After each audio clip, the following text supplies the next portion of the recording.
The quiet panic. This is something you guys have been asking me to cover for months now. It took forever to find stories that would actually make you think twice about those innocent family beach trips.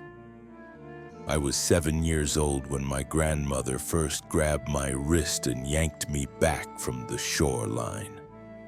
I had been waving at what I thought were other kids playing in the distance, maybe 100 yards out in the water.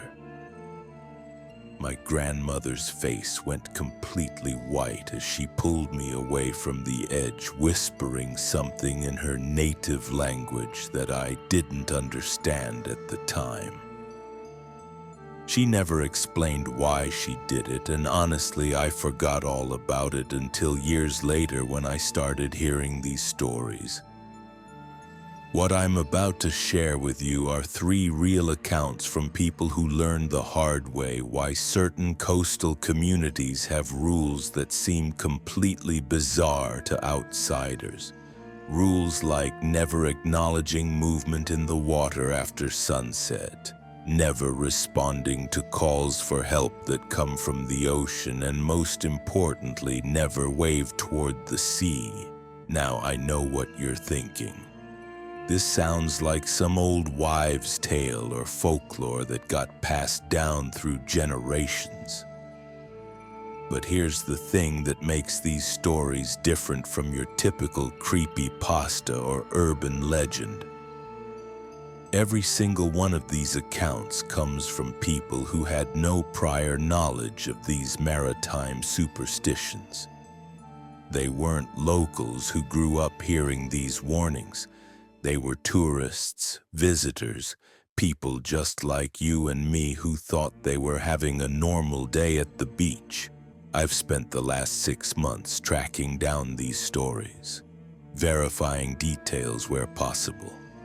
And what I found genuinely disturbed me. Not because of some supernatural explanation, but because of how consistent the experiences are across completely different locations and time periods. These aren't isolated incidents. There's a pattern here that nobody talks about, and I think you deserve to know what it is. The first story takes place in a small fishing village on the Oregon coast. The person who shared this with me asked me to change some identifying details, but everything else happened exactly as I'm about to tell you.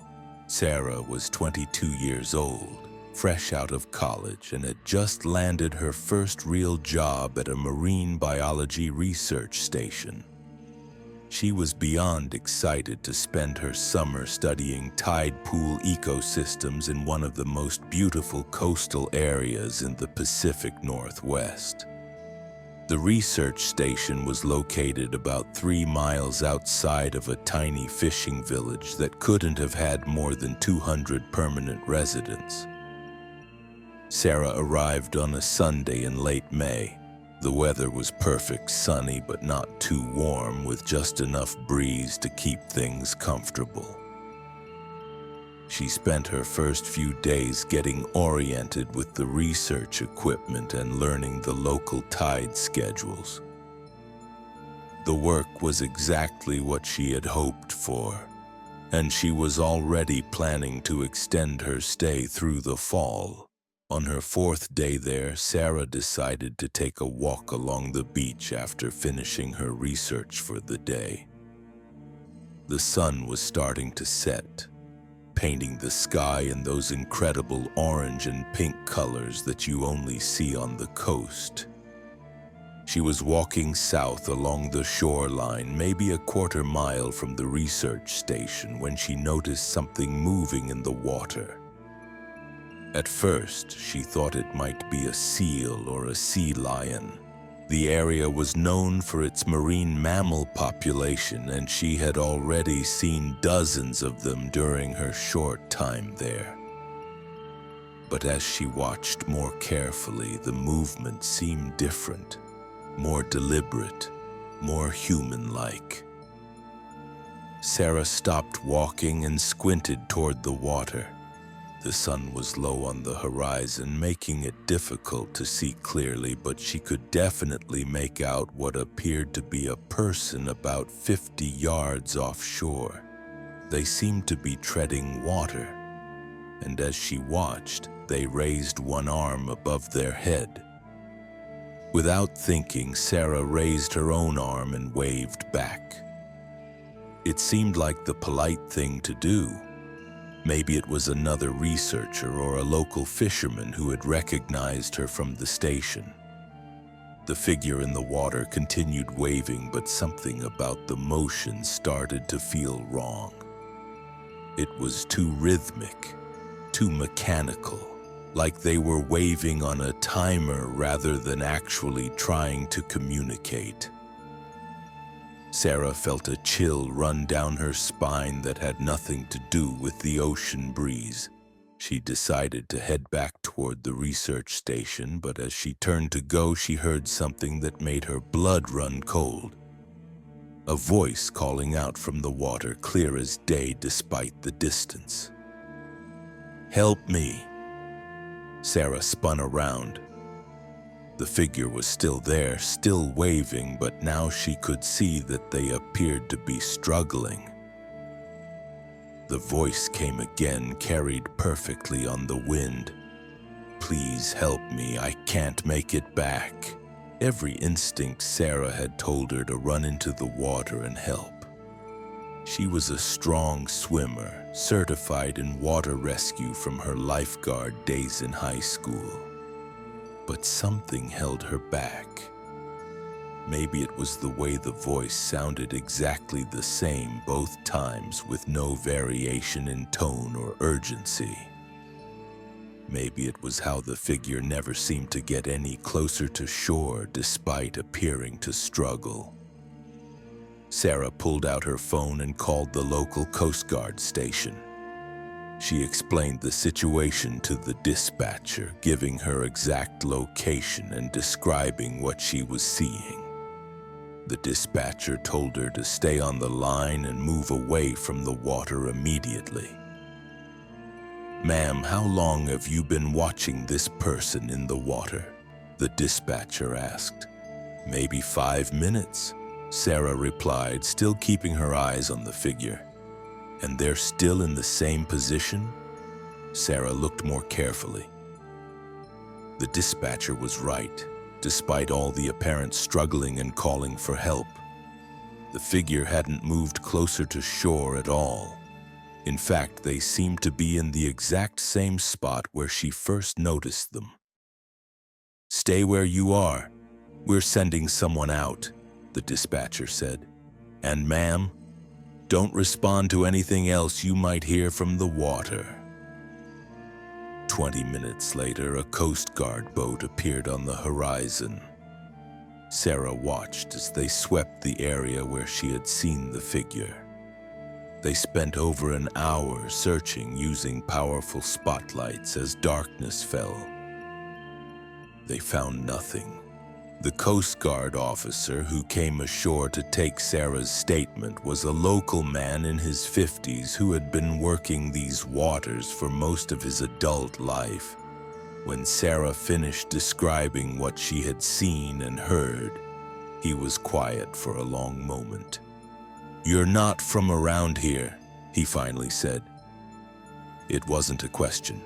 "No, I'm here for the summer doing research." The officer nodded slowly. "Did anyone at the station tell you about the local customs? Things to watch out for?" Sarah shook her head. "What kind of customs?"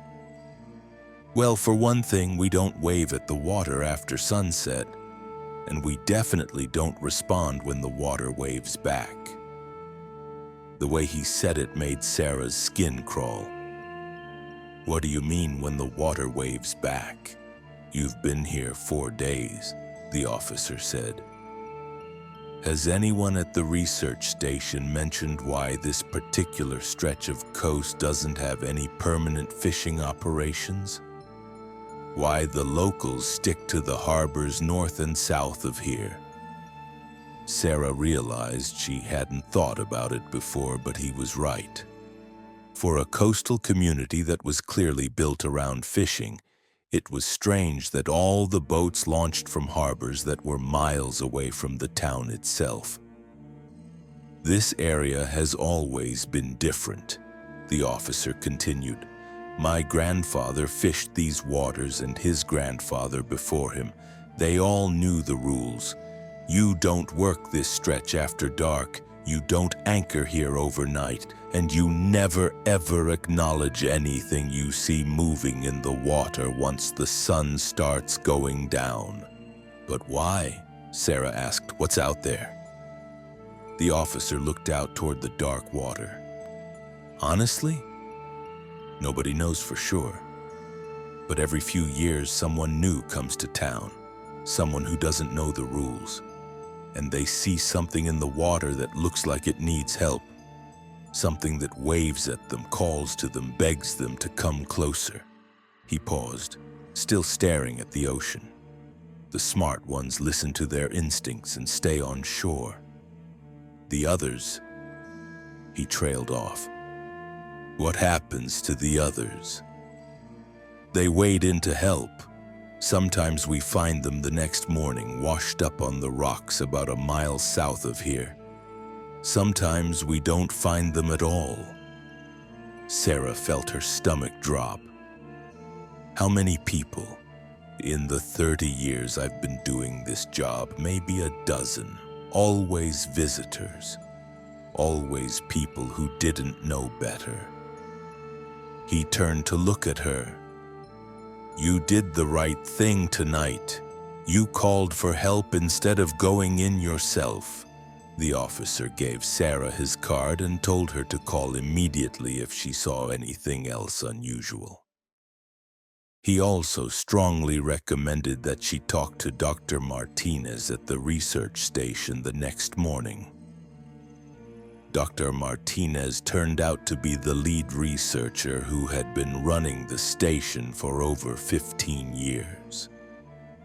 When Sarah approached him the next morning and mentioned her conversation with the Coast Guard officer, his expression immediately grew serious. "I should have briefed you on this your first day," he said, closing his laptop and giving her his full attention. "I always forget that people from inland areas don't grow up with these kinds of warnings." Dr. Martinez explained that the research station had protocols specifically designed around the local maritime phenomena. All field work ended at least an hour before sunset. No one was allowed on the beach alone after dark, and most importantly, researchers were instructed to ignore any apparent distress calls coming from the water during evening hours. "We've had 3 incidents in the time I've been here," he told her. 2 researchers and 1 visiting graduate student. All of them reported seeing someone in distress in the water. All of them had the good sense to call for help rather than going in themselves, but Sarah, every single time the Coast Guard searched, they found nothing. What made Dr. Martinez's account even more disturbing was the consistency of the reports. Each person described the same mechanical waving motion, the same perfectly clear voice calling for help despite being far from shore. The same way the figure never seemed to drift with the current or move closer to safety. "The local fishermen have theories," Dr. Martinez continued. "Some think it's related to the unusual tidal patterns in this area. Others believe it has something to do with the underwater rock formations that create strange acoustic effects. But honestly, the explanation matters less than the safety protocol." Sarah spent the rest of her summer at the research station following those protocols religiously. She never worked past sunset, never walked the beach alone after dark, and never acknowledged anything she might see moving in the water during evening hours. And she never saw the figure again. But on her last night at the station, as she was packing up her equipment, she heard something that made her question everything she thought she understood about her experience. She was working in the lab with the windows open when a voice drifted in from the direction of the beach. Clear as day, she heard someone calling out, "Sarah, Sarah, help me." The voice was using her name, her actual name. She immediately called Dr. Martinez, who was at his house about a mile inland. When she described what she had heard, there was a long pause on the other end of the line.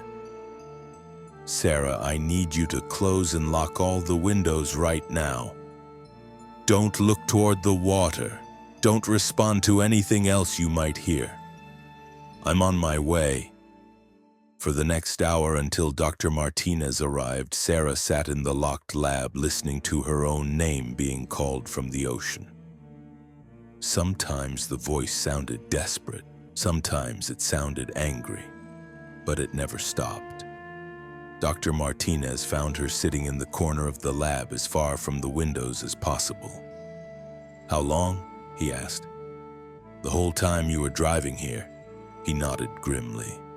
"It's never used names before. That's new."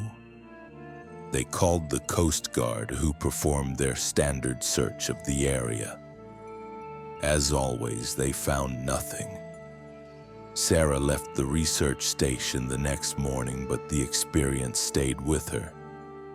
She went on to complete her graduate degree and now works as a marine biologist for the National Oceanic and Atmospheric Administration. She studied coastal phenomena around the world, from the Bermuda Triangle to the Devil's Sea off Japan. "I've seen a lot of strange things in my career," she told me during our phone interview. Bioluminescent phenomena that can't be explained, acoustic anomalies in deep water, marine life behavior that defies everything we know about biology. But nothing has ever felt as deliberately malicious as what I experienced in Oregon.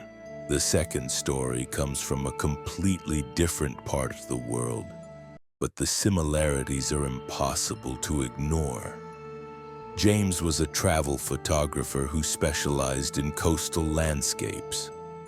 In the summer of 2019, he was working on a project documenting remote beaches along the Atlantic coast of Ireland. He had spent weeks driving from village to village, capturing the dramatic cliffs and pristine shorelines that make that region famous. James arrived in a small fishing community in County Donegal on a Thursday afternoon.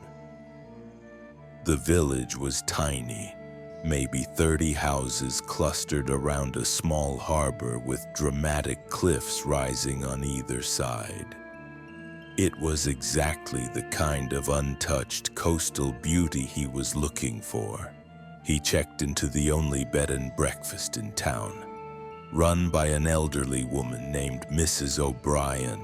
She was friendly enough, but when James mentioned his plans to photograph the sunrise from the beach the next morning, her demeanor changed completely. "You'll want to be careful down there," she said, suddenly avoiding eye contact. "Especially early in the morning or late in the evening."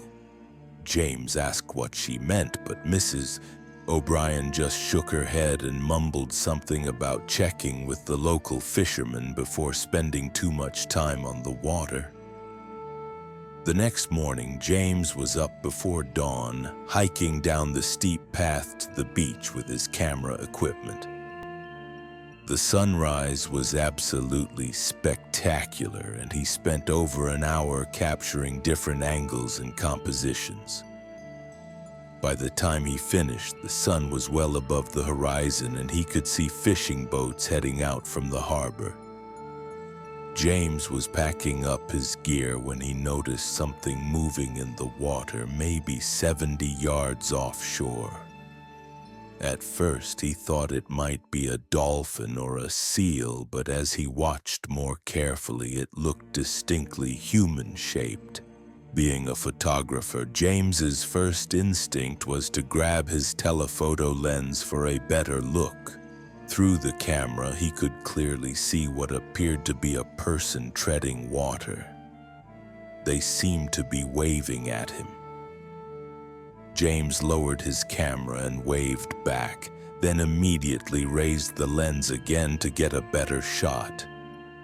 But something about what he saw through the viewfinder made him hesitate.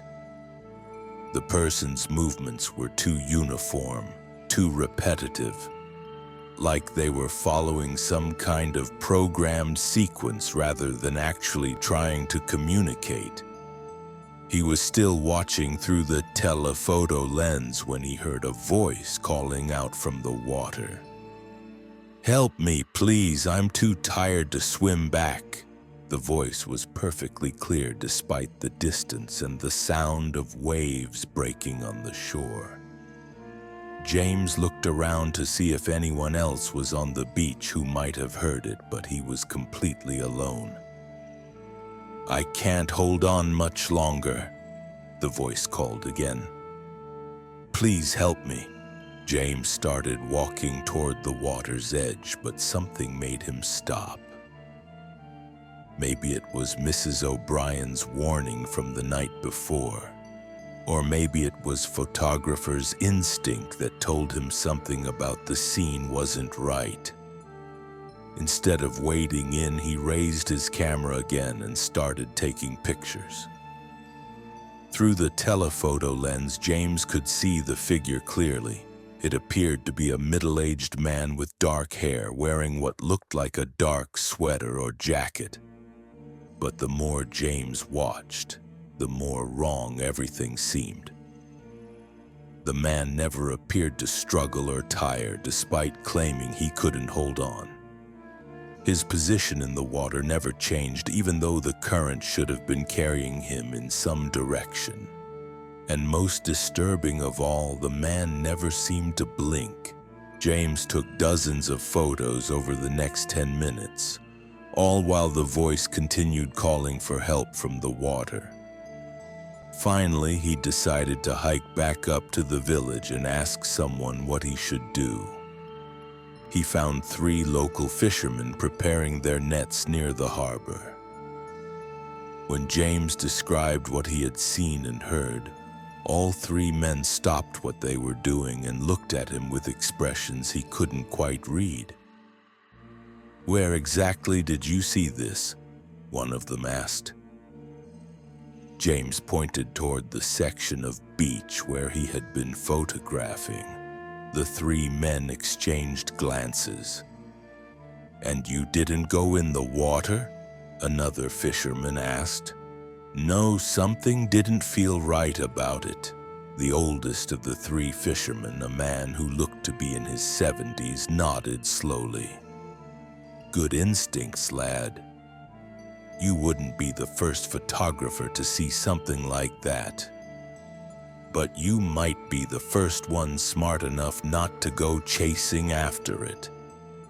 The fisherman explained that the stretch of coast where James had been working was known locally for what they called false distress calls. Over the years, several visitors had reported seeing people in trouble in the water, always in the same general area, always during the early morning or late evening hours. "My father told me about this when I was just a boy," the old fisherman said. His father told him the same thing. "You don't respond to calls for help that come from that part of the water, not ever." "But what if someone actually needs help?" James asked. "Then they'll wash ashore eventually and we'll find them." "But the thing is, lad, in 40 years of fishing these waters, we've never found anyone. Not once." James returned to his bed and breakfast and uploaded the photos he had taken to his laptop. When he zoomed in on the images, what he saw made his blood run cold. In every single photo, the figure in the water was in exactly the same position. Same pose, same expression, same everything. Despite having taken the pictures over a 10-minute period, there was no variation whatsoever. It was as if he had photographed the same moment in time over and over again. But that wasn't the most disturbing part. When James looked at the high-resolution images on his laptop screen, he realized that the figure wasn't floating in the water at all. It appeared to be standing on something just beneath the surface. James spent 2 more days in the village, but he never returned to that section of beach. When he left, Mrs. O'Brien seemed relieved. "You're smarter than most," she told him as he checked out. "We get photographers and tourists every few months who think they're going to be heroes. Most of them listen when we warn them. The ones who don't..." She didn't finish the sentence, but James understood. He drove away from that village with some of the most beautiful coastal photographs of his career. But he never published the images he took of the figure in the water. Some things, he decided, were better left unexplored. The third and final story is the most recent and in many ways the most disturbing because it happened to someone who had actually heard these warnings before. Marcus grew up in a family of commercial fishermen in North Carolina. He had been on boats since he was old enough to walk, and he knew every superstition and safety protocol that came with working on the water. When he told me his story, he made it clear that he wasn't some naive tourist who didn't understand the ocean's dangers. Last October, Marcus was captaining a small charter boat, taking a family of 4 out for a sunset fishing trip. It was a calm evening, perfect conditions, and they were having great luck with the fish. As the sun started to set, Marcus began steering them back toward the harbor. They were about 2 miles offshore when one of the passengers, a teenage girl, pointed toward the water and asked, "Who's that person swimming way out there?" Marcus looked in the direction she was pointing and felt his stomach drop. About 100 yards away, clearly visible in the fading light, was a figure in the water. They appeared to be waving. "Dad, they need help," the girl said, tugging on her father's sleeve. Marcus immediately cut the engine. "Nobody move," he said firmly. "Nobody wave back and nobody call out to them." The family looked at him like he was crazy. "But they're obviously in distress," the father protested. "We have to help them." "No, we don't," Marcus said, reaching for his radio. "Trust me on this." As Marcus called the Coast Guard, he kept his eyes on the figure in the water. Just like in the other stories, they never seemed to move closer or farther away. They just kept waving in that same mechanical rhythm. Then the voice started. "Help me, please. My boat sank. I can't swim much longer." The teenage girl started crying. "We have to do something. They're going to drown." Marcus had to physically restrain the girl's father from diving off the boat. "Sir, I've been fishing these waters for 20 years. That is not a person who needs help." "What do you mean it's not a person?" the mother demanded. "I mean it's not what it appears to be." The Coast Guard arrived within 30 minutes and performed a thorough search of the area. They found nothing. No person in distress, no debris from a sunken boat, no evidence that anyone had been in the water at all. But here's what makes Marcus's story different from the others. As the Coast Guard boat was leaving and Marcus was preparing to head back to harbor, the teenage girl grabbed his arm. "Captain Marcus," she whispered, "it's still there." Marcus looked toward the water. The figure was still visible, still waving, even though the Coast Guard had just finished searching that exact area. "Can you see it too?" the girl asked. Marcus nodded, feeling sick to his stomach. "Don't look at it anymore. Don't acknowledge it. We're going home." As they headed back to shore, Marcus could hear the voice calling after them, getting fainter with distance but never stopping entirely. It followed them almost all the way back to the harbor. Marcus has been fishing those waters his entire life, and he's never experienced anything like it. He's heard the old stories from his grandfather and father, but he always assumed they were just superstitions meant to keep people safe from normal ocean hazards. "I don't know what it was," he told me, "but I know it wasn't human, and I know it wanted us to come closer." After hearing these 3 stories, I started researching similar phenomena in coastal communities around the world. What I found was a pattern of maritime folklore that spans cultures and continents, all warning about the same basic concept. Don't trust everything you see in the water, especially during twilight hours. The Inuit have stories about creatures that mimic human voices to lure hunters onto thin ice. Scottish fishermen talk about water spirits that appear as drowning victims to trap the unwary. Japanese folklore includes tales of beings that call out from the ocean, begging for help that turns deadly for anyone who responds. But here's what really disturbs me. In every culture I researched, the warnings are remarkably specific. Never wave at the water. Never respond to calls for help from unknown sources, and never trust movement in the water during dawn or dusk.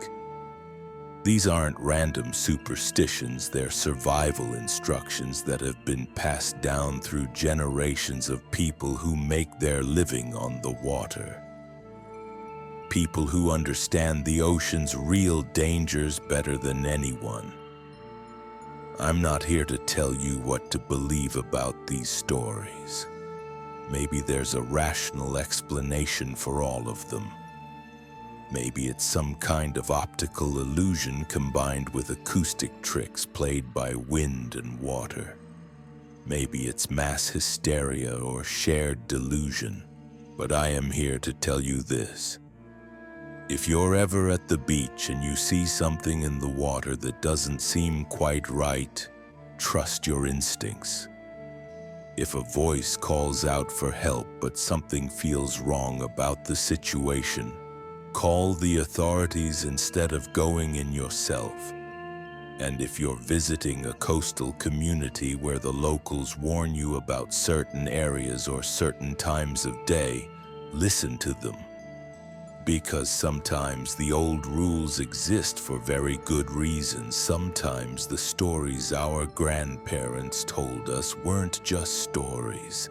And sometimes the safest thing you can do is never wave toward the sea.